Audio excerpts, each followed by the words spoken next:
amahoro bwoko bw'Imana, ubasuza ni mugenzi wanyu bwoko bw'Imana Sibomana Anastase.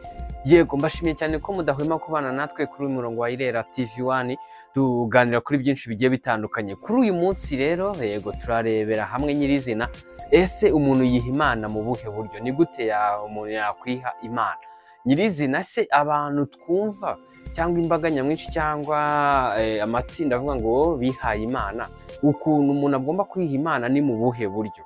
Turaza dureba nyirizina uburyo umuntu akwiye kwiha Imana ubwo aribwo. Turabibona kuri uyu murongo wa Irera TV1 ku buryo burambuye, n'ubundi tubisanga kuri YouTube kuri Irera TV1. Ariko nyirizina kwiha Imana ibyo ari byo, umuntu yiha Imana mu gihe yizeye Yesu Kristo umwami n'umukiza mu bugingo bwe. Umva ibisobanuro birambuye ku murongo wa YouTube Irera TV1, niho uraza kubyumva cyane biruseho. Murakoze cyane bwoko bw'Imana.